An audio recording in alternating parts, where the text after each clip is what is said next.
మారీచుడు రావణాసురునితో పరిపరి విధముల మాట్లాడుతున్నటువంటి విషయాన్ని నిన్నటి రోజున మీతో నేను ప్రస్తావన చేస్తూ ఉన్నాను. ఇంత బోధ చేసినప్పటికీ రావణాసురుడు మాత్రం చిట్ట చివర చెప్పిన విషయం ఏమిటంటే, నీకు ఉన్నటువంటి అవకాశములు రెండే. ఒకటి, మరణిస్తే నా చేతిలో మరణించాలి, నా ఆజ్ఞ కాదంటే ఇప్పుడే ఇక్కడే నిన్ను వధిస్తాను. ఒకవేళ నా ఆజ్ఞ ఔదల దాలిస్తే మరణిస్తే మరణిస్తావు, బతికితే బతుకుతావు. ఎందుకంటే రామబాణం తగిలితే మరణిస్తావు, ఏమో రాముడికి కనపడకుండా పోతే బతుకుతావు. ఇప్పుడు మారీచుడు ఇంకొక ప్రయత్నం, ఆఖరి ప్రయత్నం. ఆయనకి తెలుసు ఎలాగో వినడు రావణుడని, విననివాడే రావణుడు. కాబట్టి ఇంకొక ప్రయత్నంగా, తన కర్తవ్యంగా చెప్పేటటువంటి ప్రయత్నం ఆయన చేస్తున్నాడు. కేనేదముపదిష్టంతే క్షుద్రేణాహితవాదిన యస్వామిచ్చతి నశ్యంతం స్వకృతేన నిశాచర. ఆయన అసలు నీకు ఈ మాటలు తలకెక్కించినటువంటి వాడు ఎవడు అన్నది నాకు అర్థం కావట్లేదు. ఇలాంటి పని ఒకటి నువ్వు చెయ్యని నీతో చెప్పిన వారు ఎవరో నాకు అర్థం కావట్లేదు. కానీ నీ వినాశనాన్ని కోరుకుంటున్నటువంటి వాడే చాలా అందంగా నీతో ఈ మాటలు మాట్లాడి ఇలా చేసేటట్టుగా నిన్ను ఈ రంగంలోకి దింపాడు. కాబట్టి ఇది నువ్వు గమనిస్తున్నటువంటి వాడివి కావు. నీ హితము కోరినవాడు మాత్రం నీకు ఈ మాట చెప్పలేదు. ధర్మమర్థంచ కామంచ యశశ్చ జయతాంబర స్వామి ప్రసాదాత్ సచివాహ ప్రాప్నువంతి నిశాచర. ఒక రాజు ఎలా ప్రవర్తిస్తాడు అన్నదాన్ని బట్టి, ఒక రాజు తన మంత్రులతో ఏమి మాట్లాడుతుంటాడు అన్నదాన్ని బట్టి మంత్రులకు కూడా ధర్మము, అర్థము, కామము నిర్ణయింపబడి ఉంటాయి తప్ప రాజే ధర్మార్థ కామములను సరిగ్గా సమన్వయం చేసుకోలేని వాడైతే, ధర్మబద్ధమైన అర్థకామముల యందు రాజుకే అనురక్తి లేకపోతే ఆ మంత్రులు మాత్రం అలా ఎందుకు ప్రవర్తిస్తారు? మంత్రులు అలా ప్రవర్తించినప్పుడు ప్రజలు ఎందుకు ప్రవర్తిస్తారు? విపర్యయేతు తత్సర్వం వ్యర్థం భవతి రావణ వ్యసనం స్వామి వై గుణ్యాత్ ప్రాప్నువంతి ఇతరే జనాః. ప్రభువే పాడైపోతే, ప్రభువే చెడు మార్గంలో ప్రవర్తిస్తూ ఉంటే ప్రజలందరూ కూడా అలాగే పాడైపోయి పురుషార్థ సమన్వయమును మర్చిపోతారు. అంటే పురుషార్థ సమన్వయాన్ని మర్చిపోవడం అంటే అసలు దేని కొరకు ప్రయత్నం చెయ్యాలో, దేన్ని పొందడానికి ధర్మబద్ధమైన అర్థమును కామమును వినియోగించుకోవాలో ఆ విషయాన్ని మర్చిపోతారు. ఆ కట్టు తప్పిపోతారు. తప్పిపోతే ధర్మమును ఉల్లంఘించినటువంటి అర్థము, ధర్మ వ్యతిరిక్తమైనటువంటి కామము. కాబట్టి ఏమవుతుందంటే అర్థకామములు ప్రధానమవుతాయి, ధర్మము అప్రధానమవుతుంది. అప్రధానమవుతుంది అన్న విషయంలో మీరు ఒకటి గుర్తుపెట్టుకోవాలి. ధర్మం తెలియక అప్రధానం అవ్వడం ఒకటి, ధర్మం తెలిసి అప్రధానం అయిపోయి తనకి అనుగుణంగా ధర్మాన్ని మాట్లాడుతూ ఉండడం ఒకటి. రావణుడు రెండవ కోవకి చెందినవాడు. ఎందుకంటే వేదము చేత చెప్పబడినటువంటి ధర్మం ఏదో అది తెలియనివాడు మాత్రం కాడు, అది తెలిసినవాడే. కానీ తన ఇష్టం వచ్చినట్లుగా ప్రవర్తిస్తూ అర్ధకామములకు పెద్దపీట వేస్తాడు. వేసి నేను చేసినది ధర్మబద్ధమే అని బుకాయిస్తుంటాడు. కాబట్టి నీ ప్రజలకి కూడా ఇదే అలవాటు పడిపోతుంది. పడిపోతే ఇలా పెచ్చు పెరిగిపోయినటువంటి అధర్మం చిట్ట చివరికి పెను ప్రమాదాన్ని తీసుకొస్తుంది. రాజమూలో హి ధర్మశ్చ జయశ్చ జయతాంబర తస్మాత్ సర్వాస్వస్థాసు రక్షితవ్యా నరాధిపాః. రావణ, ప్రజల యొక్క ధర్మాచరణము, వారి శ్రేయస్సు రాజు యొక్క ప్రవర్తన మీద ఆధారపడి ఉంటుంది. కాబట్టి ఎప్పుడూ కూడా రాజులు ధర్మ మార్గంలో నిలబడాలి. ఎందుకంటే ఆదర్శం ఏమిటి అంటే నడవడి ఆదర్శం. మీరు ఎప్పుడు జ్ఞాపకం పెట్టుకోండి, కోటి మాటలు చెప్పనివ్వండి, ఆయన ఎలా ఉంటాడు అన్నదానికి పెద్దపీట. లోకం యొక్క గౌరవాన్ని మీరు పక్కన పెట్టేసేయండి. లోకం అలా నేను ఉంటే, నేను అలా ఉన్నానని లోకం గౌరవిస్తుంది కాబట్టి నేను లోకం కోసం చేస్తాను అన్నా కూడా అందులో తప్పేం లేదు. కొంతలో కొంత ఏదో కారణానికి ధర్మం నడుస్తుంది. కానీ ఒక స్థాయిలో అది కూడా మంచిది కాదు. తాను జ్ఞాని అయి అలా లోకం కోసం కర్మాచరణం చేయడం ఒక ఎత్తు. కానీ ఎప్పుడూ ఏదో లోకం దృష్టిలో తాను ధర్మమూర్తిగా ఉన్నాననిపించుకోవడానికి కర్మ చెయ్యడం కాదు. ధర్మం చెయ్యకుండా ఉండడం తప్ప, ధర్మం చెయ్యకుండా ఉండడం తనకి చేతకానివాడై ధర్మాన్ని చెయ్యాలి. నేను ఇలాగే చేస్తాను, నాకు ఇది అలవాటు, కాబట్టి నేను ఎప్పుడూ ధర్మావలంబకుడనే అయి ఉంటాను అన్న ఉద్దేశ్యంతో అలా రాజు ఉంటే ఆ రాజు యొక్క ప్రవర్తనని ఆదర్శంగా తీసుకుంటారు ప్రజలు. రాజుగారు ఇలా ప్రవర్తిస్తున్నారు, మనం ఇలా ప్రవర్తించాలి. అసలు రాజుగారికి ఆ ప్రవర్తన లేకపోతే ఇంకా ప్రవర్తన లేనివాడు ఎదురుగుండా ఉంటే కొత్తగా వినవలసిన అవసరం ఎక్కడి నుంచి వచ్చింది? ఎదురుగుండా ఉన్నవాడు ముందు సత్ప్రవర్తనతో ఉంటే మీరు కొత్త తెలుసుకుని సత్ప్రవర్తన నేర్చుకోవాలి. తెలుసున్నవాడే ఆ మార్గాన్ని విడిచిపెట్టేస్తే మిగిలిన వాళ్ళు ఏమనుకుంటారే? తెలుసున్నవాడే వదిలేశాడు కాబట్టి అది ఆచరణీయం కాదనుకుంటారు. అది చాలా పెద్ద ప్రమాదం.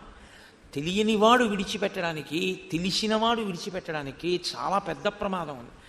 వాడికి ఏం తెలుసండి అండం వేరు. అన్నీ తెలుసున్నవాడే వదిలేశాడండి అంటే అది పనికిరాంది కదా అన్నారనుకోండి, అప్పుడు మీరు సమర్థించడం కష్టం. కాబట్టి ఆచరణ అనేటటువంటిది మీ ఒక్కరితో పోదు. తెలుసున్నవాడు ఆచరించకపోతే లోకమునకు మార్గదర్శకత్వము పోతుంది. కాబట్టి తెలుసున్నవాడు ఎప్పుడూ అనుష్ఠిస్తూనే ఉండాలి, ఎప్పుడూ చేస్తూనే ఉండాలి. తెలియడం వేరు, చెయ్యడం వేరు. ఎందుకంటే తెలుసున్నవాడే చేయకపోతే దాని మీద విశ్వాసమే లోకానికి పోతుంది. ఆ ప్రమాదం తేకూడదు. కాబట్టి అనుష్ఠానాన్ని ఎప్పుడూ నడిపిస్తూనే ఉండాలి. ఆచరణ అన్నది ఎప్పుడూ అవసరం. ఇది లేదు రావణాని దగ్గర. ఇది లేకపోవడం ఏమవుతోందంటే ప్రజలందరికీ కూడా రావణుడు వేదం చదువుకున్నాడు, రావణుడు శాస్త్రం చదువుకున్నాడు, రావణుడు తపస్సు చేశాడు. కానీ రావణుడు ఎలా ఉంటున్నాడు?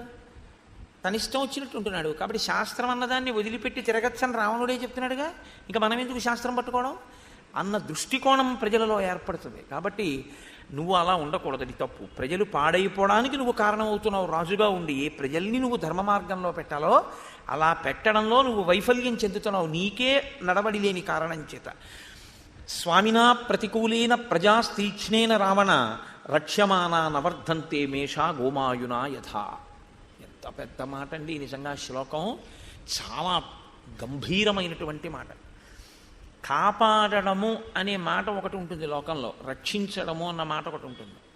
ఈ రక్షించడము అన్న మాటలో మీరు దేన్ని పడితే దాన్ని తీసుకొచ్చి రక్షక స్థానంలో పెట్టకూడదు, పెట్టలేరు కూడా.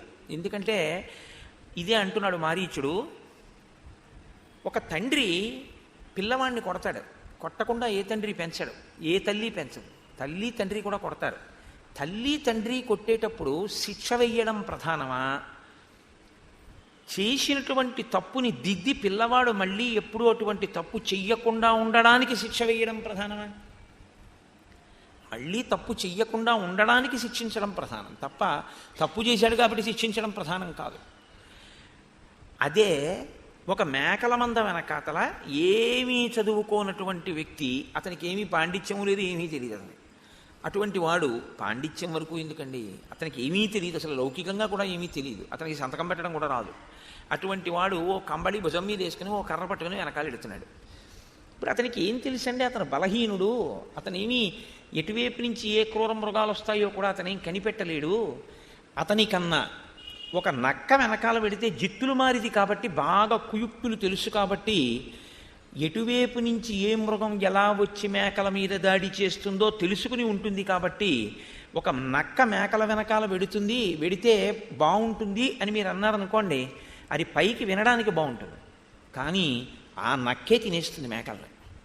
ఇప్పుడు బయట వాళ్ళు అక్కర్లేదు, ఈ నక్క మేకల్ని తింటుంది. ఎందుకు తింటుందంటే తాను తిన్నాను అని తెలియకుండా తింటుంది. నక్కే తినేసింది అని యజమాని కూడా కనిపెట్టలేడు.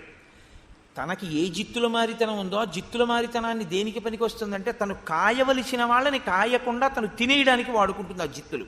ఎందుకంటే నక్క బుద్ధి అంత, దాని తెలివితేటలు వక్రంగానే ఉపయోగపడతాయి, దాని తెలివితేటలు సక్రమంగా వినియోగపడవు.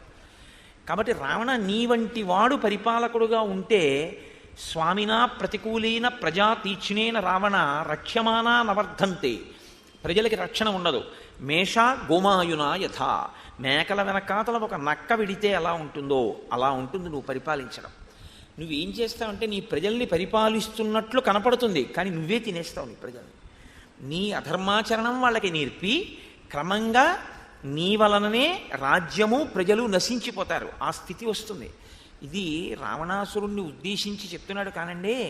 యథార్థానికి ఇవాళ బాగుంది కదా, సంతోషంగా ఉంది కదా అని ధర్మాన్ని విడిచిపెట్టి చెయ్యరాని పనులు చేసినటువంటి వాళ్ళు తొట్టతొదకు పొందేటటువంటి ఎంత ప్రమాదకరమైన ఫలితములు ఉంటాయో మారీచుడు చూపిస్తున్నాడు.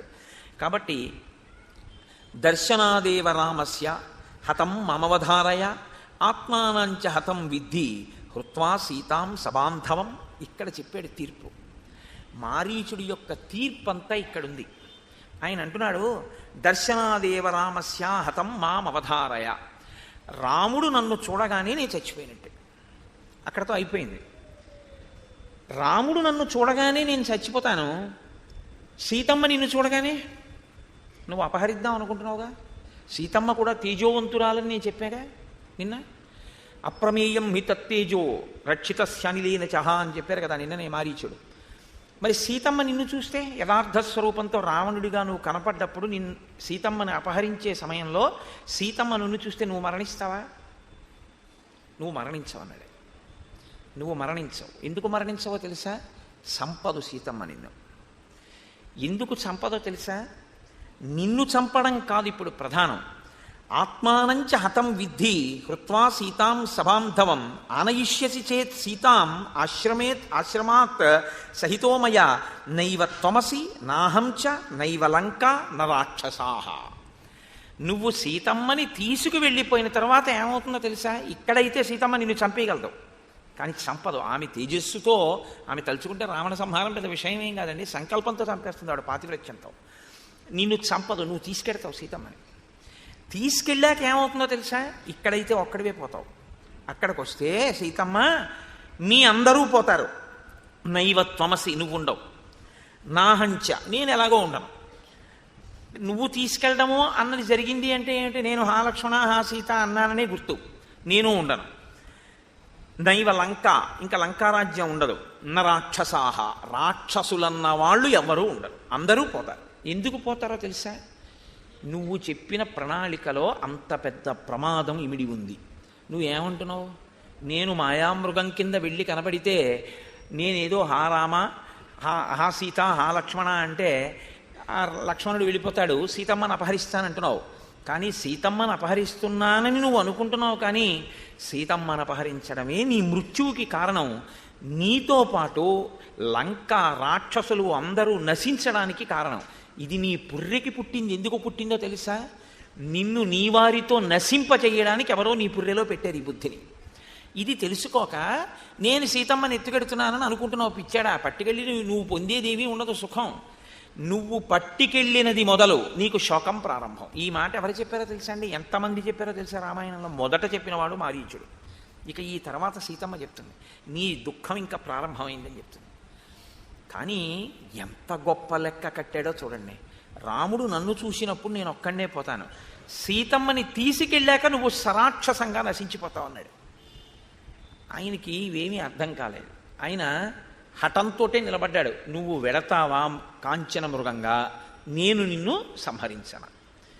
అప్పుడు మారీచుడు అన్నాడు, ఏవముక్త్వాతు వచనం మారీచో రావణం తతః గచ్ఛావేత్య బ్రవీద్దీనో భయాద్రాత్రించర ప్రభో. ఆ రాత్రించరుడైనటువంటి రావణ ప్రభు దగ్గర దీనుడై, దీనత్వం ఎందుకు వచ్చింది అంటే తన మనసులో ఉన్నది తాను చెయ్యలేని స్థితి. తనకి రాముడంటే భక్తి, ఈ అపచారం చేయడం తనకిష్టం లేదు, కానీ చెయ్యడం వినా మార్గం లేని పరిస్థితి. అది ఆయన దైన్యం. కాబట్టి ఇప్పుడు దీనుడై భయంతో, భయం అన్న మాట ఎందుకు వచ్చింది అంటే రాముడి వలన భయం కలిగిన బతికే ఉన్నాడు. వృక్షే వృక్షే చ పశ్యామి చీరకృష్ణాజనాంబరం అని ప్రతి చెట్టు మీద రాముడే కనపడినా తన ప్రాణం పోయింది ఏం లేదు. రాముణ్ణి భీతభక్తితో ఉపాసన చేస్తూ బతికే ఉన్నాడు.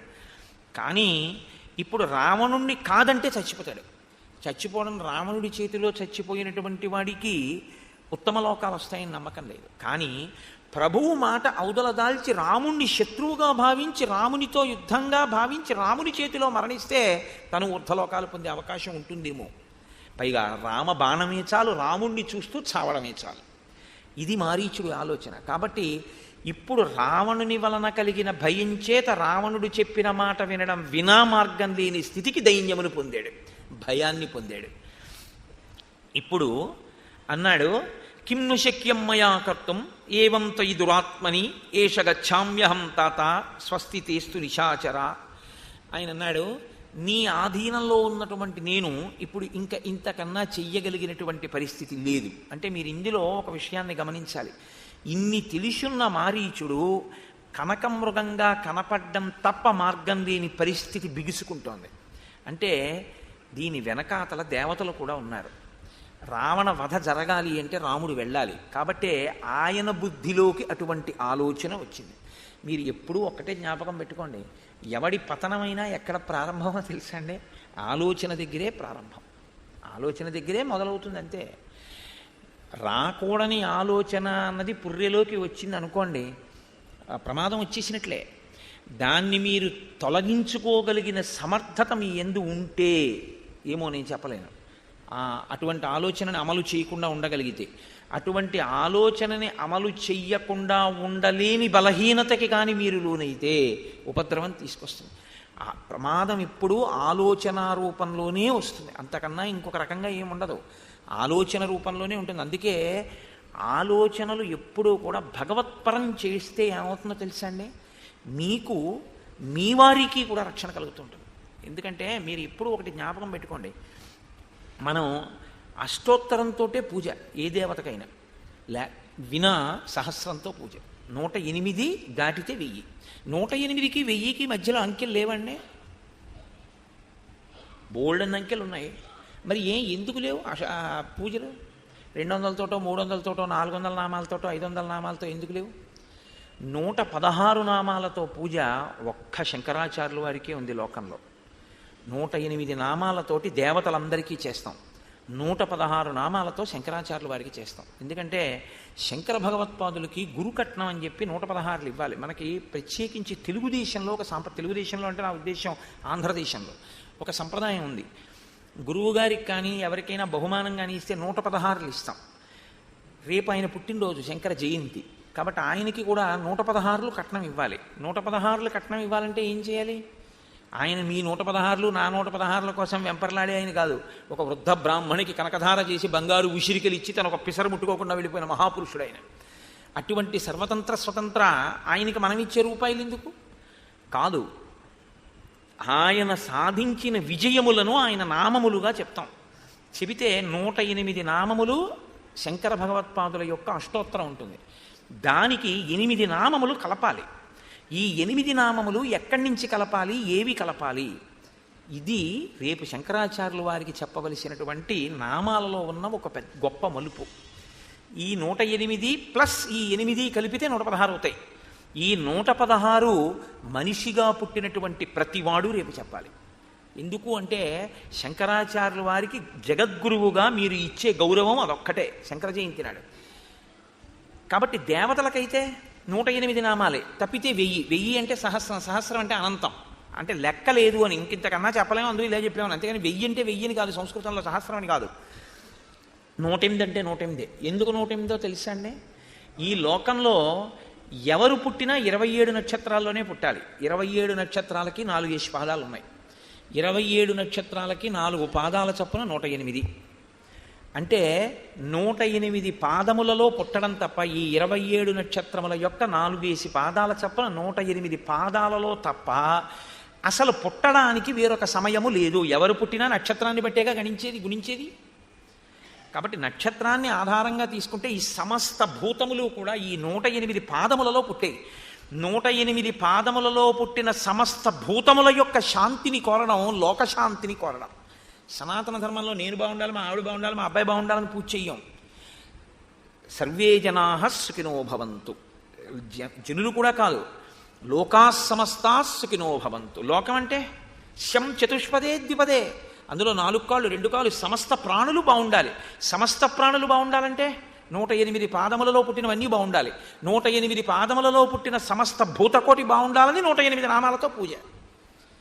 కాబట్టి 108 మన వాళ్ళు పెట్టారు అంటే ఏదో చేతకాక అష్టోత్తరం పెట్టారంటే 109వ నామం ఏమిటో వాళ్ళకేం గుర్తు రాలేదు అందుకు 108 పెట్టారు అనుకోకూడదు. అయితే లక్ష్మికి 108, శారదకి 108, సరస్వతికి 108, శివుడికి 108, విష్ణువుకి, అందరికీ 108. ఇది దాని అంతర్లీనమైన రహస్యం. అది తెలుసుకుని మీరు అష్టోత్తరం చెప్పాలి తప్ప అష్టోత్తరం చెప్తున్నాం అంటే 108 నామాలు చెప్తున్నామండి అని చెప్తే అది ఎప్పటికీ మీకు ఆ 108 నామాలు మీరు ఎందుకు చెప్తున్నారు అనేటటువంటి భావశుద్ధి మీ ఎందుకు కలగదు. అసలు మీకు ఆ భావన ఉంటేనే అమ్మవారు అనుగ్రహిస్తుంది. మీరు ఎప్పుడు జ్ఞాపకం పెట్టుకోండి, భావము చేతనే మీరు కృప చేయబడతారు. భావనామాత్ర సంతుష్టాయై నమో నమః. ఆ భావన తెలియకుండా, దాని లోపలి రహస్యం తెలియకుండా మీరు ఎన్ని చెయ్యండి, దాని వలన పూర్తి ప్రయోజనం సిద్ధించడం చాలా కష్టం అవుతుంది. మీరు అందుకే చేసేటటువంటి కర్మకి ఎందుకు చేస్తున్నామన్నదాన్ని తెలుసుకోవాలి. తెలుసుకుని చేస్తే మీ బుద్ధి నిలబడుతుంది. మీ బుద్ధి నిలబడిన ఉత్తరక్షణంలో మీరు ఆ ప్రయోజనాన్ని సాధించగలుగుతారు.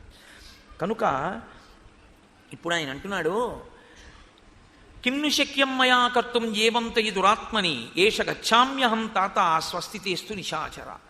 నేను నీతోనే వస్తున్నాను, నీ ఆధీనంలో ఉన్నాను, కాబట్టి ఇప్పుడు ఇంతకన్నా నేను చెయ్యగలిగినటువంటి లేదు, కాబట్టి నేను నీతో వస్తాను అంటే రాముడి చేతిలో మరణించడానికి సిద్ధపడుతున్నాను అని అన్యాపదేశంగా చెప్పడం. నీ చేతిలో చావడానికి ఇష్టపడను, రాముడి చేతిలోనే మరణిస్తాను. కానీ మీరు జాగ్రత్తగా గమనించండి, మారీచుడి యొక్క ఈ కథ ఒక విచిత్రమైన రీతిలో ఒక ముగింపుకు వస్తుంది. చాలా జాగ్రత్తగా గమనించండి. మారీచుడు చెప్పేది, మారీచుడు చేసేది, మారీచుడు వెళ్ళే క్రమం, దీన్ని మీరు చాలా జాగ్రత్తగా పరిశీలనం చేయండి, మీకు ఒక విషయం అందుతుంది. ఏతత్ శౌండీర్యయుక్తంతే మచ్చందాదివ భాషితం ఇదానీవ మారీచ పూర్వమన్యో నిశాచర. నీవు ఇప్పుడు మారీచుడివి, పూర్వం అన్యో నిశాచర, ఇంకో రాక్షసుడివి. అసలు నీలో ఆ మారీచుడనబడేటటువంటి వాడికి ఉండవలసినటువంటి రాక్షసత్వం అసలు కనపడలేదు. ఇందాకటి దాకా అంత పిరికితనంగా మాట్లాడావు. అంటే మారీచుడు చేసినటువంటి హితబోధ రావణుడికి అంత కంటకప్రాయంగా అనిపించింది. తను అనుకున్నది చేస్తానంటే ఉత్తముడు, తను అనుకున్నది చెయ్యొద్దు అని చెప్తే మారీచుడు కాడు, ఎవరో రాక్షసుడు. అంటే రావణుని బుద్ధి అంటే ఏమిటంటే తను అనుకున్నది సాధించడం కోసం ఎన్ని రకాలైన యుక్తులైనా పన్నుతాడు, ఎన్ని రకాలుగానైనా మాట్లాడతాడు. ఈ తన అనుకున్న కార్యాన్ని సాధించడం అన్న దానికోసమని చెప్పి తను ఏది మాట్లాడినా శాస్త్రం అదే అంటాడు, తను ఏది చేసినా అదే శాస్త్రీయం అంటాడు. ఇది అత్యంత ప్రమాదకరమైనటువంటి ధోరణి. ఇది దేని కొరకు చేస్తాడు? తన కొరకే చేస్తుంటాడు. తన కొరకు చేయడం తప్ప ఇతరుల యొక్క సుఖాన్ని తన దృష్టిలోకి ఎప్పుడూ పెట్టుకోడు. ఈ పెట్టుకోకపోవడం వల్ల ఏమవుతుందంటే రావణునితో సంబంధంలోకి వెళ్ళిన వాళ్ళందరూ ఏడుస్తారు. ఇలా ఏడిపించే స్వభావం ఉన్నవాడు కాబట్టే రావణుడు అయ్యాడు. రవయతి అసత్ప్రలాపాన్ కరయతీతి ఇది రావణ. రవయతి, ఆయన ఎప్పుడూ ఇలాంటి అసంబద్ధమైన మాటలు మాట్లాడుతూ ఇతరులను ఏడిపించేటటువంటి వాడు భయంకరమైనటువంటి రవం చేస్తాడు, అంటే భయంకరమైన ధ్వని చేస్తాడు. ఆయన పేరు రావణుడు కాదు అసలు, ఆయన పేరు దశగ్రీవుడు. ఎందుకంటే ఆయన పుట్టినప్పుడు 10 తలలతో పుడితే దుర్నిమిత్తములు కనపడ్డాయి, ఉత్తరాఖండలో చెప్తారు. అప్పుడు విశ్వవసోబ్రహ్మగారు వచ్చి చూశారు. చూసి వీడు ఇలా పుట్టాడు, 10 తలకాయలతో పుట్టాడు ఏమిటి వీడు పుట్టగానే ఇన్ని దుర్నిమిత్తాలు కనపడుతున్నాయి, 10 కంఠములతో పుట్టాడు కాబట్టి వీడికి దశగ్రీవుడు అని నామకరణం చేస్తున్నాను అన్నాడు. కానీ ఆయన బిరుదునామం కింద ఏది పెట్టుకున్నాడో తెలుసా అండి? ఆయన బిరుదు రావణ అన్నది. ఆయన కైలాస పర్వతాన్ని కదిపాడు ఒకసారి. పార్వతీ పరమేశ్వర దర్శనం వెంటనే జరగలేదని కోపం వచ్చి చేతులతో ఎత్తి కలపబోయాడు. పరమశివుడు కాలి బొటన వేలుతో నొక్కితే చేతులు దాని కింద ఉండిపోయినప్పుడు రావణుడు అరిచిన అరుపులకి 3 లోకములు తల్లడిల్లిపోయాయి. అలా అరిచాడు, అంత ధ్వని చేశాడు. అంత ధ్వని చేస్తే శివుడు ఆయన్ని పిలుస్తూ అన్నాడు, ఇంతంత పెద్ద పెద్ద కేకలెట్టావు, ఎంత కంఠం ఉందిరా నీకు అని ఇంత రవం చేశావు కాబట్టి రావణా అన్నాడు. వాడికి అది నచ్చింది, రావణా అని పిలిపించుకున్నాడు. చేతులు తొక్కేస్తే అంత అరుపరిచావని అసహ్యంగా నన్ను అలా పిలిచాడు, దాన్ని పెట్టి పిలిపించుకోవడం ఏమిట్రా అని, లేదా రావణా అనే పిలిపించుకున్నాడు. ఆయన జీవితం అంత గొప్ప జీవితం. అలా ఉండకూడదు, రావణాసురుణ్ణి అనుకరించే ప్రయత్నం చేయకూడదు ఇప్పుడు. కాబట్టి ఇది ఆయన యందు ఉండేటటువంటి లక్షణం. మీరు అందుకే రాముడు మాట్లాడినా రావణుడు మాట్లాడినా చాలా జాగ్రత్తగా గమనిస్తూ ఉండాలి. ఏతత్ శౌండీర్యయుక్తంతే, ఇది పరాక్రమం అంటే. ఇన్నాళ్ళు వీరోచితంగా కాకుండా ఏం పిరికి మాటలు మాట్లాడావు, ఇప్పుడు నువ్వు నాకు అనుగుణంగా మచ్చందాదివ భాషితం, నా అభిప్రాయానికి అనుగుణంగా మాట్లాడావు. తన అభిప్రాయానికి వ్యతిరేకంగా మాట్లాడినంతసేపు మారీచుడు కాదు, తన అభిప్రాయానికి అనుగుణంగా సరే వస్తానులే అన్నాడు. సరే వస్తానులే ఇంట్లో ఒప్పుకుని కాదు, నీ చేతిలో చావడం ఇష్టం లేక అని. అయినా సరే ఆయనకేం బాధలేదు, వస్తానన్నాడు చాలు. కాబట్టి ఇదానీమసి మారీచ, ఇది మారీచుడంటే. పూర్వం అన్యో నిశాచర, ఇతపూర్వం మాట్లాడిన వాడు మారీచుడు కాదు, ఎవడో రాక్షసుడు. అంటే తన మాట ఒప్పుకుంటే మారీచుడు, తన మాట ఒప్పుకోనివాడు మారీచుడు కాదు. అదే రాముడైతే రాజ్యం ఇస్తానన్నా తండ్రే, ఇవ్వకపోయినా తండ్రి, అంతే తేడా. మీరు ఇదే గమనించవలసి ఉంటుంది రామాయణంలో. ఇది గమనించనంతసేపు రామాయణం మీకేమైనా ఉపయోగపడుతుందా అంటే నేను చెప్పలేను. ఇది గమనిస్తేనే మీకు ఉపయోగపడుతుంది. కాబట్టి ఇప్పుడు బయలుదేరారు. ఆ బంగారు రథాన్ని చూపించాడు, దీన్ని అధిరోహించమన్నాడు. ఆ రథం ఎక్కారు, ఆకాశ మార్గంలో వచ్చారు, అరటి చెట్లతో కూడినటువంటి రామచంద్రమూర్తి యొక్క పర్ణశాల ప్రాంగణమనందు దిగారు. దిగిన వెంటనే మారీచుడు చెయ్యి పట్టుకుని అన్నాడు, మారీచా, ఏది నేను కోరుకున్నటువంటి బంగారు మృగంగా మారిపో అన్నాడు. అంటే అవతలవాడు చచ్చిపోతాడు అంటే ఈయనకేం లెక్క ఉండదు, అయ్యాడు అంటే చచ్చిపోయాడు అని లెక్కే. ఈయనకి ఏమైనా బాధ ఉందా, పోన్లేరా ఏమైనా కావలసినవి ఏమైనా ఉన్నాయా, పోనీ ఆఖరి కోరిక ఏమైనా ఉందా అని కూడా అడగడు, అంత దయారహితుడు. సాధారణంగా ఎంత నేరం చేసిన వాడిని ఉరి తీసేసేటప్పుడు కూడా నీకేమైనా ఆఖరి కోరిక ఉందా అని అడుగుతారు. రావణాసురుడు అలా కూడా ఏం అడగడు. అయిపో బంగారు మృగం అన్నాడు. అయిపో బంగారు మృగం అంటే పో రాముడి చేతిలో అని. ఎందుక తొందర, తను సీతను అపహరించాలంతే ఆయనకి కావాల్సింది తప్ప అవతలవాడు పోనివ్వండి, ఏడవనివ్వండి, ఏమైపోనివ్వండి రావణుడికి అక్కర్లేదు. అది రావణాసురుని యొక్క మనస్తత్వము, అది అత్యంత ప్రమాదకరము.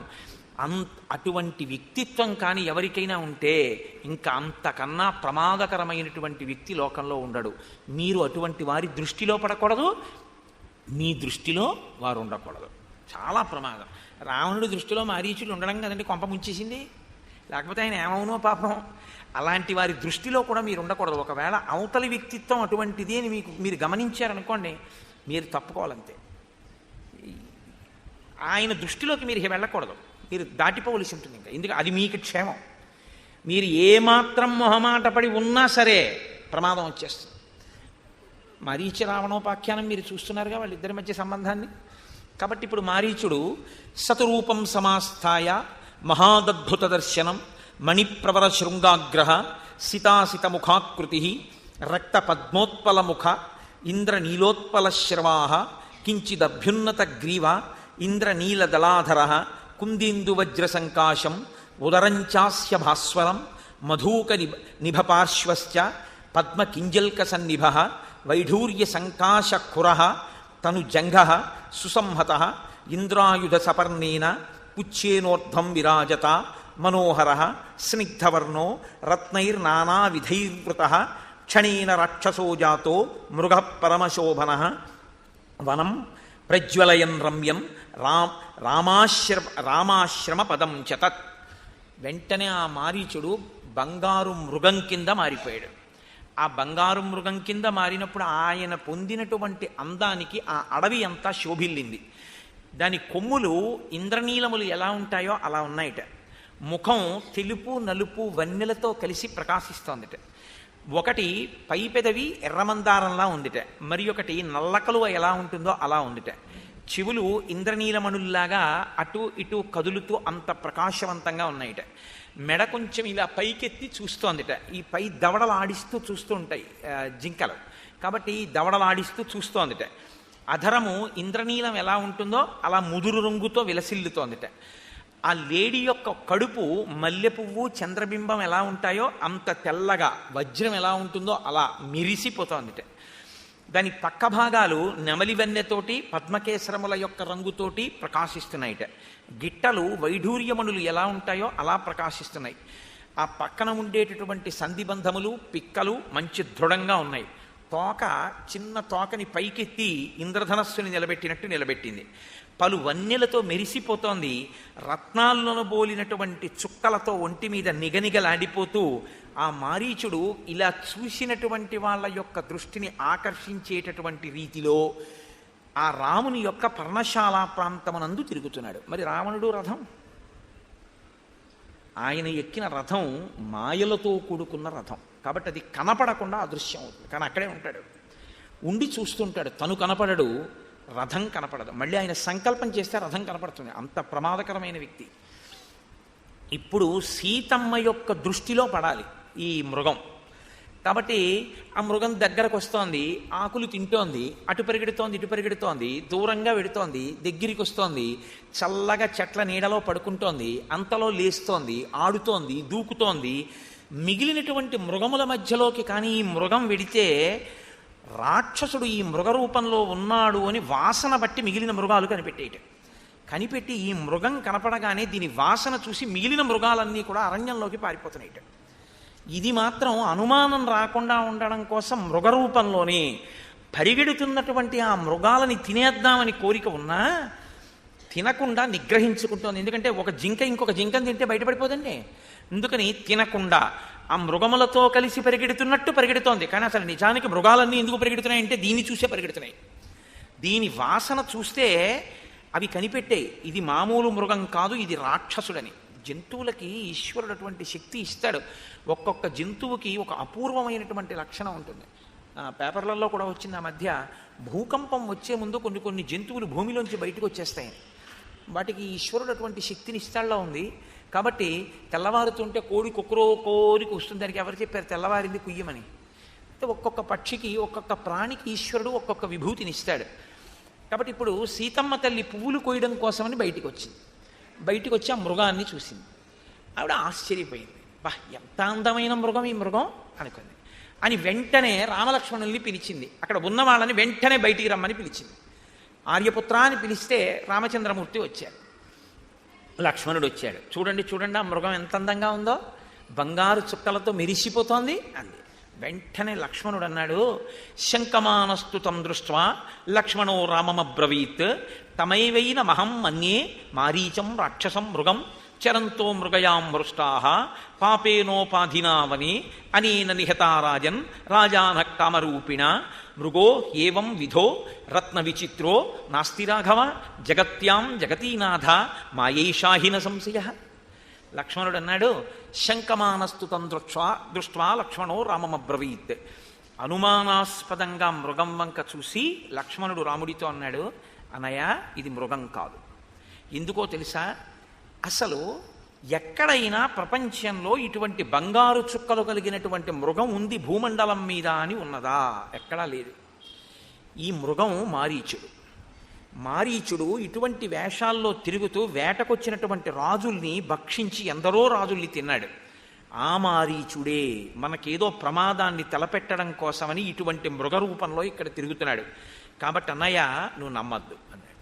అంటే సీతమ్మంది, ఇది గ్రహణమభ్యేతి జీవన్నేవం మృగస్తవ ఆశ్చర్యభూతం భవతి విస్మయం జనయిష్యతి సమాప్త వనవాసానాం రాజ్యస్థానాం చన పునః అంతఃపుర విభూషార్థో మృగయేష భవిష్యతి. అసలు లక్ష్మణుడు చెప్తున్నటువంటి మాటల్ని పట్టించుకోని దానిలా ఆవిడంది, ఏమండి నేను చెప్పింది వినండి అని రాముడితో, ఇది గ్రహణమభ్యేతి, మీరు కానీ ఈ మృగాన్ని పట్టుకుంటే అది బ్రతికున్న మృగాన్ని తీసుకొచ్చారా, సమాప్త వనవాసానాం రాజ్యస్థానం పునః, మనకి వనవాసం అయిపోతుందిగా, మనం మళ్ళీ రాజ్యానికి వెళ్ళిపోతాంగా, చక్కగా ఈ మృగాన్ని పట్టుకెళ్ళి మన ఉద్యానవనంలో విడిచిపెడితే ఈ మృగం తిరుగుతుంటే అందరూ చూసి ఎంత సంతోషిస్తారో, ఎంత బాగుందో మృగం అంటారు. ఒకవేళ ఈ మృగం ప్రాణాలతో దొరకలేదనుకోండి, మీరు ఈ మృగం యొక్క చర్మాన్ని తీసుకొస్తే నేను మీతో కలిసి ఇక్కడ పచ్చిక బయళ్లలో ఈ మృగ చర్మం మీద కూర్చొని వినోదిస్తాను. కాబట్టి జీవన్నయదితే భేతి గ్రహణం మృగసత్తమ అజినం నరసార్దూల రుచిరం మే భవిష్యతి. ప్రాణాలతో జింక దొరకకపోతే ఇబ్బంది లేదు, దాన్ని చంపేసి ఆ చర్మాన్ని తీసుకురండి. కానీ ఒక ఆడది ఇంతలా నిగ్రహించి తీసుకురండి అని చెప్పి ఒక జింక మీదగా పంపిస్తోంది అని అనుకుంటున్నారా ఆర్యపుత్ర? కామవృత్తమిదం రౌద్రం స్త్రీణాం అసదృశం మతం వపుషా త్వస్య సత్వస్య విస్మయో జనితో మమ. ఆడది భర్తని నిగ్రహించి అందులో ప్రమాదం ఉందేమో అని భర్త తత్తరపడుతున్నా కూడా అదే కావాలని రౌద్ర ప్రవృత్తితో హఠం చేసి తెమ్మని అడగకూడదు. కానీ నాకు కుతూహలం కలిగింది అందావిడ. కుతూహలము అంటే ఎలాగైనా ఇంత అందంగా ఉంది కాబట్టి దీన్ని నాదాన్ని చేసుకోవాలన్న తాపత్రయం ఏర్పడింది. కాబట్టి రామా మీరు నాకు దాన్ని తెచ్చిపెట్టవలసింది. రాముడు అన్నాడు వెంటనే, చాలా చమత్కారమైన విషయం అండి శ్రీరామాయణం. రాముడు అన్నాడు, యది వాయం తథాయన్మాం భవేద్వదసి లక్ష్మణ మాయేషా రాక్షసస్యేతి కర్తవ్యోస్య వధోమయ. ఆయన వెడదామని నిశ్చయించుకుని లక్ష్మణుడికి చెప్తున్నాడు, సీతమ్మకి చెప్పట్లేదు. నేను వెళ్ళొచ్చేస్తానులే, నేను తప్పకుండా మృగాన్ని పట్టుకొచ్చేస్తాను, నీకేం భయం లేదని చెప్పేసి ఆయన వెళ్ళటం లేదు, ఆయన లక్ష్మణుడితో మాట్లాడుతున్నాడు. అంటే లక్ష్మణుడు అన్న మాటలలో ఉన్న సత్యాన్ని రాముడు గుర్తించలేదు అని మనం అనుకోవడానికి వీల్లేదు. ఆయన బాగా ఆలోచించాడు. ఆయన అన్నాడు, ఒకవేళ లక్ష్మణ నువ్వు చెప్పినట్టుగా ఇది మృగం కాకపోతే, రాక్షసుడయ్యి ఉంటే అప్పుడైనా చంపేయాలిగా. రాక్షసుడు ఇలా తిరుగుతుంటే ఊరుకోకూడదుగా, చంపాలిగా. కాబట్టి పెడతాను. ఏతేన హిందృశం సేన మారీచేనాకృతాత్మన వనే విచరతా పూర్వం హింసితా మునిపుంగవాహ. మారీచుడు ఇత పూర్వం తమ ధర్మాన్ని తాము అనుష్ఠిస్తున్నటువంటి మునిపుంగవుల్ని బాధపెట్టాడు. వేటకొచ్చినటువంటి రాజుల్ని కూడా కబళించి తిన్నాడు. కాబట్టి ఒకవేళ మారీచుడైతే ఆ మారీచుడైనా నేను సంహరించవలసిందే. కాబట్టి ఇప్పుడు నేను సంపడం కోసం బయలుదేరుతున్నాను. ఆ మారీచుడికి 2 మాటలు రాముడు ప్రాణభిక్ష పెట్టాడు. 2 మాటలు ప్రాణభిక్ష పెట్టబడినటువంటి మారీచుడు 3వ మాట రాముడికి ఎదట పడుతున్నాడు. 3వ మాట ఎదట పడ్డాక మరణించాడు. 2 మాటలు ప్రాణభిక్ష రాముడి దగ్గర పుచ్చుకున్నటువంటి మారీచుడే 3వ మాట చచ్చిపోతూ రాముడికి జీవితంలో ఎన్నడూ కలగనంత దుఃఖానికి కారణమయ్యాడు. రాముడు దుఃఖపడ్డాడు అనే చెప్పవలసి ఉంటుంది ఒక నరుడిగా. అలా చెప్పకపోతే నరత్వానికి అర్థం లేదు. కాబట్టి లక్ష్మణుడితో అన్నాడు, ఇహత్వం భవ సన్నద్ధో యంత్రితో రక్ష మైథిలీం అస్యామాయత్తమస్మాకం యత్కృత్యం రఘునందన. నేనిప్పుడు ఆ మృగాన్ని వేటాడడానికి వెళ్తున్నాను. లక్ష్మణ, నువ్వు మాత్రం తస్మాత్ జాగ్రత్త. ధనస్సు పట్టుకుని సీతమ్మని చాలా జాగ్రత్తగా రక్షణ చేస్తూ ఉండు. సీతమ్మని ఒంటరిగా విడిచిపెట్టి మాత్రం నువ్వు ఎక్కడికి వెళ్ళొద్దు. ఇక్కడే ఉండి సీతమ్మని కాపాడు. అహమేనం వధిష్యామి గ్రహిష్యామపి వా మృగం యావత్ గచ్చామి సౌమిత్రే మృగమానయితుం ధృతం. నేను ఈ మృగాన్ని తీసుకురావడానికి వెడుతున్నాను. దీన్ని సజీవంగానైనా తీసుకొస్తాను, చంపైనా తీసుకొస్తాను. నేను సజీవంగా తీసుకొచ్చినా, చంపి తీసుకొచ్చినా, నేను తీసుకుని వచ్చే లోపల మాత్రం నువ్వు ఇది విడిచిపెట్టి వెళ్ళకూడదు, సీతమ్మ దగ్గరే ఉండాలి. ఇప్పటి వరకు లక్ష్మణుడు రాముని మాటని తిరస్కరించినటువంటి సందర్భమే లేదు. ఇప్పుడు రాముడు వెడుతున్నా అక్కడ ఒక పెద్ద రక్షణ పెట్టే వెళ్ళాడు. సీతమ్మ దగ్గర లక్ష్మణుణ్ణి కాపుదల పెట్టి వెళ్ళాడు. ప్రదక్షిణేనాతి బలేన పక్షిణ జటాయుషా బుద్ధిమతా చ లక్ష్మణ భవప్రమత్త పరిగృహ్య మైథిలీం ప్రతిక్షణం సర్వతయేవ శంకిత. ఆయన చాలా పెద్ద మాట చెప్పి వెళ్ళేటప్పుడు ప్రతిక్షణం సర్వతయేవ శంకిత. ప్రతి క్షణం అనుమానమును పొందుతూనే ఉండు సీతమ్మని రక్షించేటప్పుడు అని చెప్పాడు. అంటే నీ కంటికి కనపడినది నీ కంటికి కనపడిన యథార్థ స్వరూపమని నమ్మవద్దు. అంటే బయలుదేరుతున్న రాముడి మనసులో ఏదో అనుమానం ఉన్నది అన్న విషయాన్ని ధృవీకరిస్తోంది. సీతమ్మ అంత గట్టి పట్టుపట్టి అడగడం వల్ల, అగస్త్యుడు అన్నాడుగా, ఆవిడ ఏది అడిగితే అది చెయ్యి అన్నాడు కదా, ఆ సమయం వచ్చేసింది. కాబట్టి అంత గట్టి పట్టి అన్నడు అడగని సీతమ్మ అడిగితే కాదనలేక బయలుదేరుతున్నాడు తప్ప మనసులో ఏదో అనుమానం రాముడికి ఉంది. అందుకే ప్రతి క్షణం శంకతోటే ఉండు, నీవు జటాయువుతో కలిసి రక్షణ చేస్తుండు అని చెప్పాడు.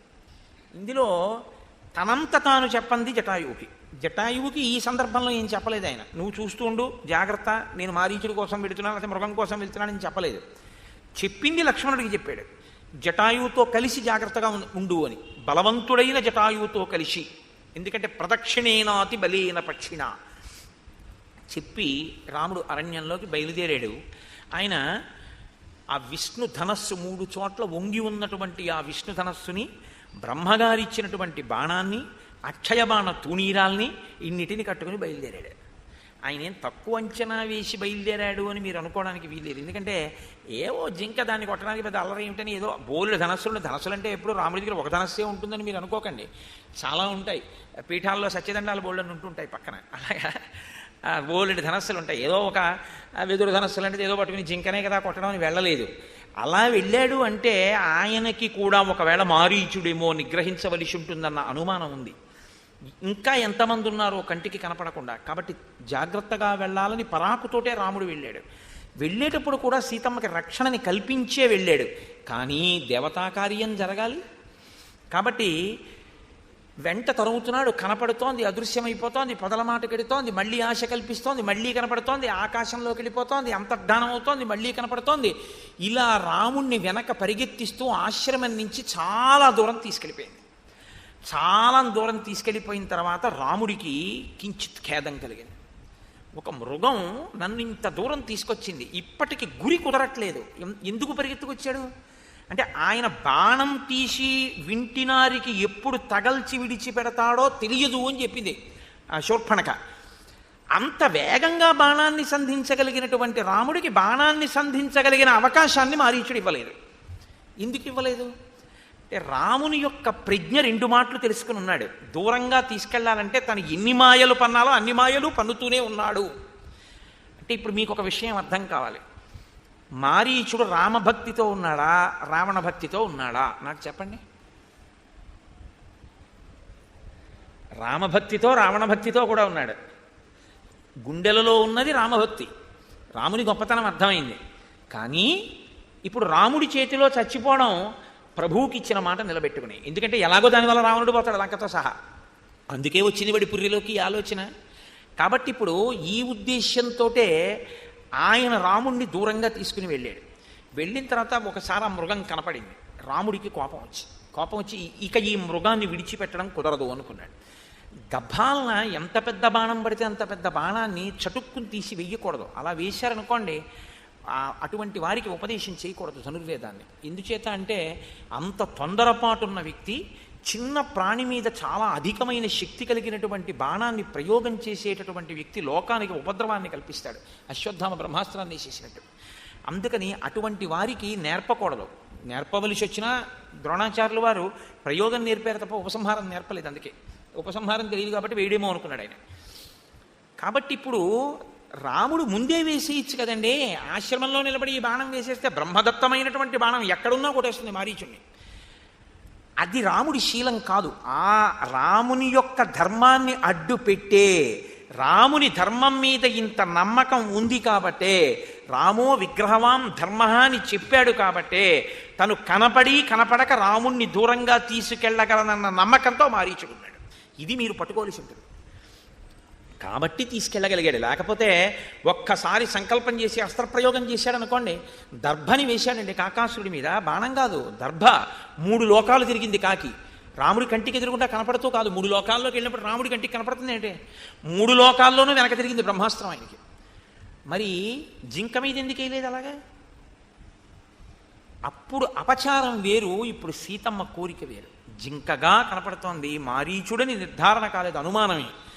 అనుమానంతో అంత బాణం రాముడు వేయడు. ఆయనకి బాగా అనుమానం ఎప్పుడు నిర్ధారణ అవుతోందంటే అతను పన్నుతున్న మాయలు ఒక జింక ప్రవర్తించవలసిన విధానం కన్నా అసాధారణంగా ఉన్నటువంటి అతని యొక్క మాయ. అతను తనని అంత దూరం తీసుకెళ్ళడం ఏదో అతను కోరుకున్న స్థానానికి ఎక్కడికో తనని తీసుకెళ్తున్నాడు ఇలాగా అన్న అనుమానం వచ్చాక ఇక నేను వెళ్లకుండా వీడిని ఇక్కడ పడగొట్టడం మంచిది అనిపించి సూర్యరశ్మి ప్రతీకాశం జ్వలంతం అరిమర్దన సంధాయ సుదృఢే చాపే వికృష్య బలవద్బలి తమేవ మృగముద్దిశ్య శ్వసంతమివ పన్నగం ముమోచ జ్వలితం దీప్తం అస్త్రం బ్రహ్మ వినిర్మితం. బ్రహ్మగారి చేత నిర్మింపబడినటువంటి ఆ బాణం ఒక పాము ఎలా బయలుదేరుతుందో అలా బయలుదేరి ప్రకాశిస్తూ అరిమర్దన శత్రువుని మర్దించగలిగినటువంటి ఆ బాణాన్ని బాగా దృఢంగా సంధించి వింటినారిని లాగి రామచంద్రమూర్తి విడిచిపెట్టారు. రాముని బాణానికి ఒక గొప్పతనం ఉంటుంది. రాముని బాణం యొక్క వేగం ఎవ్వరూ లెక్క పెట్టలేరు. అసలు అది కుదరదు. కిష్కింధకాండలో దీని మీదే కదా పెద్ద చర్చ అంతాను. ఈ అనుమానంతోనే అడుగుతాడు, ఎదర వింటారుగా వచ్చేస్తుంది ఇంకొక 2-3 రోజులు. రామబాణం యొక్క వేగం అటువంటిది. అంత వేగం ఉన్న బాణం మారీచుడి యొక్క గుండెల్ని చీల్చేసింది. చీల్చేస్తే మరణ సమయమునందు సంభోగ సమయమునందు కామరూపులకి అసలు రూపం వచ్చేస్తుంది. అప్పటి వరకు మాయావేషంలో ఉన్న ఆ సమయంలో మాత్రం వాళ్ళు కామరూపంతో ఉండడం కుదరదు, అసలు రూపం బయటికి వస్తుంది. కాబట్టి ఇప్పుడు తను వేసుకున్నటువంటి మిథ్యారూపం పోయింది. రామబాణం తగలగానే అంటే ప్రాణం పోతోందని గుర్తు. మిథ్యారూపాన్ని మారీచుడు వదలలేదు, అదే పోయింది. అంటే మారీచుడు మృత్యువుకి దగ్గరయ్యాడు. ఆ బాణం ఆయన గుండెల్ని చీల్చింది. ఒక ఎగిరి అంతెత్తు ఎగిరి కింద పడ్డాడంటే ఆ దెబ్బ యొక్క ధాటి అంతలా కొట్టింది మారీచుణ్ణి.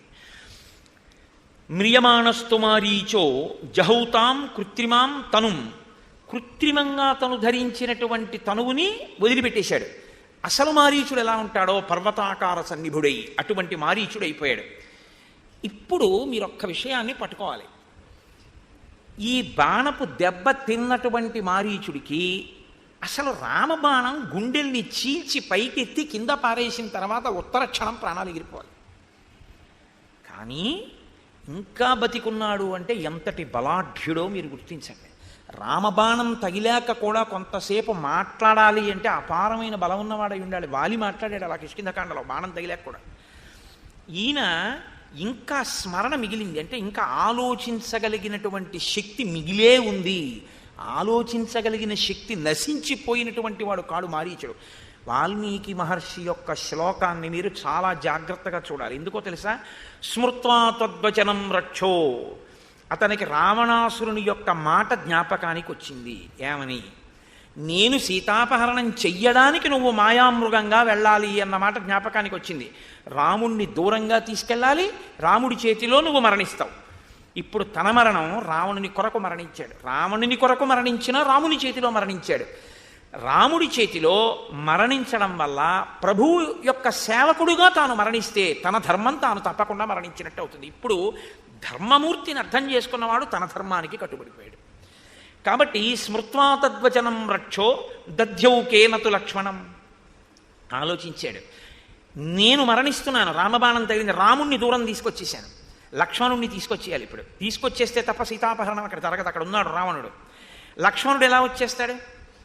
ఆలోచించి ఇహ ప్రస్తాపయేత్ సీత శూన్యేతాం రావణోహరేత్. అక్కడి నుంచి లక్ష్మణుడు బయలుదేరి ఇక్కడికి వచ్చేస్తే తప్ప, అక్కడ ఖాళీ శూన్యమైతే తప్ప, సీతమ్మకి రక్షకులు లేకుండా ఉంటే తప్ప సీతాపహరణము జరగదు. కాబట్టి సప్రాప్తకాలమాజ్ఞాయ, వెంటనే అతనికి ఆలోచన వచ్చింది తను ఏం చెయ్యాలో. చకారచ తతస్వరం, రాముని యొక్క కంఠమును అనుకరించాడు, మాయలున్నవాడు కాబట్టి. అనుకరణ విద్య అన్నది అప్పుడే ఉందన్నమాట. చకారచ తతస్వరం సదృశం రాఘవస్యైవ, అచ్చు రాముడి కంఠంతో హా సీతే లక్ష్మణేతి చ, హా సీత హా లక్ష్మణ అని రాముడిలా ఉన్న శక్తినంతటినీ కూడా తీసుకుని సీతాలక్ష్మణులకు వినిపించేటట్టుగా పెద్ద కేక వేసి కింద పడి శరీరం వదిలిపెట్టేశాడు. అంటే మీరు ఒకటి బాగా జ్ఞాపకం పెట్టుకోవాలి. ఇక్కడ మారీచుడు మరణించడానికి ఆఖరణ తెలివి ఉంది కాబట్టి రెండు మార్గాలు ఉన్నాయి అతనికి. ఒకటి హా రామ అంటూ మరణించడం, ఒకటి హా సీత హా లక్ష్మణ అంటూ మరణించడం, ఒకటి కదండి. కొద్దిగా తెలివి ఉంది కాబట్టి ఇప్పుడు నేను ఏమంటూ చచ్చిపోవచ్చు అన్నది ఆలోచించగలిగాడు అని మహర్షి చెప్తున్నారు కదా. ఈ ఆలోచన వచ్చిన వాడికి హా రామా అంటూ చచ్చిపోదాం, ఈ నామం నన్ను గట్టెక్కించగలదని తెలియనివాడా? తెలియనివాడేం కాడు. రాముని యొక్క గొప్పతనాన్ని అంత గొప్పగా చెప్పాడు. కళత్రాణిచి సౌమ్యాని మిత్రవర్గం సదైవచ ఇది యదీచ్ఛసి చిరం భోక్తం మాకృధ రామ విప్రియం. ఇన్ని చెప్పినటువంటి వాడు నిజంగా హా రామా అంటూ చచ్చిపోవాలి అంటే హా రామా అంటూ చచ్చిపోలేడా? చచ్చిపోగలడు. కానీ హా రామా అంటూ తాను చచ్చిపోతే సీతాపహరణం జరగదు. ఇప్పుడు తనేమనుకుంటున్నాడు? సీతాపహరణం జరిపించాలి. సీతాపహరణం జరిపించాలంటే ఎవరి కోరిక తీర్చాలనుకుంటున్నాడు? రావణుడి కోరిక తీర్చాలనుకుంటున్నాడు. రావణుడి కోరిక తీర్చినట్టు కనపడి జరగవలసిన దేవతా కార్యానికి తాను పనిముట్టవుతున్నాడు, తాను సమిధ అవుతున్నాడు. అంటే సీతమ్మ తేజస్సు మీద అంత నమ్మకం ఉన్నా సీతమ్మ తనని తాను రక్షించుకోదు. ఎందుకంటే ఆవిడ పతివ్రతా ధర్మానికి కట్టుబడుతుంది, భర్త చేత రక్షింపబడాలని కోరుకుంటుంది. కాబట్టి తీసుకెడతాడు. కానీ రావణుడు కోరుకున్న కోరిక మాత్రం తీరదు. సీతమ్మని ఏ కోరిక కొరకు తీసుకెడుతున్నాడో అది మాత్రం సాధించలేడు. ఎందుకంటే ఆమె సౌశీల్యవతి, మహాపతివ్రత. ఇప్పుడు ఆమెని రక్షించాలంటే తనని తాను రక్షించుకోని భార్యని రక్షించడానికి భర్తృధర్మం బాగా ఎరిగిన రాముడు వెడతాడు. రాముడు వెళ్ళిన తర్వాత మూర్ఖుడైన రావణుడు నా భార్యని ఇచ్చేయి అంటే ఇవ్వడు, మాట వినడు. వినని కారణం చేత యుద్ధం వస్తుంది. యుద్ధంలో లంకకి వెళ్ళినటువంటి రాముడు రావణుడిని ఒక్కడే చంపడం. రావణుడి పనుపున అందరూ వస్తారు కాబట్టి లంక, రావణుడు, రాక్షసులు సర్వనాశనం అయి తీరుతారు. ఇది నేను ఇంతకు ముందే చెప్పాను. కాబట్టి నా ధర్మం ఇక్కడతో పూర్తయిపోయింది. ప్రభు కార్యం పూర్తి చేసి రామబాణానికి నిహతుడైపోతున్నాను. ఇంత ఆలోచన, ఈ ఆలోచన అడుగున దాక్కుంది అని మీరు కనిపెట్టగలిగి ఉండాలి. కాబట్టి ఆలోచన అంటూ ఉంది కాబట్టి దాని లోపల పరంపరగా ఇంత ఆలోచన కూడా ఉంది. కాబట్టి హా రామ అనకుండా హా సీతే లక్ష్మణేతి చ, హా సీత హా లక్ష్మణ అంటూ మారీచుడు మరణించడం వెనక ఇంత కథ ఉంది. ఇటువంటి భావమే ఆయన మనసులోకి వచ్చేటట్టుగా రాముడు అర్థమయ్యేటట్టు ఆయన బుద్ధిని ప్రచోదనం చేసి సిద్ధం చేసినటువంటి వాళ్ళు ఎవరయ్యుండాలని నేను ఊహించగలం? దేవతలే. కాబట్టే 2 సార్లు బతికి 3వ మాట మరణించి రామకథని మలుపు తిప్పాడు. ఇప్పుడు ఈ మాట వినగానేట రాముడు నిర్ఘాంతపోయాడు. ఎదురుగుండా ఎంత అరివీర భయంకరుడైనా చంపగలరు, కుట్ర చేసేటటువంటి వాడిని కొట్టడం చాలా కష్టం. ఎందుకంటే చచ్చిపోయాడండి, ఇంకేం చేస్తారు మీరు? చచ్చిన వాడిని చంపలేరుగా. అరిచిన అరుపు ఖచ్చితంగా ఇప్పుడు సీత యందు లక్ష్మణుని యందు ఆందోళన కలిగిస్తుంది. ఇది ఏ ప్రమాదం తెస్తుందో అని రాముడు కాసేపు విచలితుడైపోయాట. అంటే తను శంకిస్తున్నది ఏదైతే ఉందో ఆ ప్రమాదము దాపురించినది, ఆ ప్రమాదం వచ్చేసింది. ఇందుకు తీసుకొచ్చాడనమాట నన్ను ఇంత దూరం నేను వచ్చేయడం, నేను పెట్టినటువంటి కాపుదల భగ్నం అయిపోయింది. ఇప్పుడు లక్ష్మణుడు కదలడు కదా, సీతకి అపకారం జరగదు కదా, ఈ భయం రామచంద్రమూర్తిని ఆవహించింది. ఎంత గమ్మత్తుగా తీసుకొస్తారండి. అయితే హా సీతే లక్ష్మణేతిచా అని అరిచినా సీతమ్మ లక్ష్మణుడు అనుమాన పడకపోతే ఏం ఉపయోగమేం లేదు, మారీచమది అవుతుందంతే. ఇప్పుడు లక్ష్మణుడు కదలాలంటే రామాజ్ఞ లేకుండా కదులుతాడా? వదిన అన్నయ్య అరుస్తున్నాడు ఇక్కడే ఉండని పరిగెత్తుకు వెళ్ళిపోతాడా? అలా లక్ష్మణుడు తనంత తాను పరిగెడితే సీతను కూడా తీసుకునే పరిగెడతాడు తప్ప సీతను వదిలి పరిగెత్తాడు. మరి ఇప్పుడు లక్ష్మణుడు వెళ్ళాలి. కథకి అత్యంత కీలక ఘట్టం ఎక్కడుందంటే లక్ష్మణుడు వదలాలి, సీతమ్మ తల్లి ఉన్న స్థానాన్ని వదిలిపెట్టేయాలి. వదిలిపెట్టి వెళ్ళిపోవాలి లక్ష్మణుడు. ఎలా వెళ్ళిపోవాలో తెలుసా? వెళ్ళిపోతున్నానని చెప్పి ఆ సమీపంలో ఉండడానికి కూడా ఆయన మనసు అంగీకరించనంతగా త్రికరణ శుద్ధిగా వెళ్ళిపోతున్నానని చెప్పి వెళ్ళిపోవాలి. అలా వెళ్ళిపోయేటట్టు మనసు విరిగిపోవాలి లక్ష్మణుడికి. ఎందుకని? అన్నయ్య ఒక మాట చెప్పాడు, నేను మరణించిన మృగాన్ని కానీ బతికున్న మృగాన్ని కానీ తెచ్చే వరకు నువ్వు వెళ్ళకూడదన్నాడు. ఇప్పుడు తాను చేసేది రామాజ్ఞని ధిక్కరించడమే.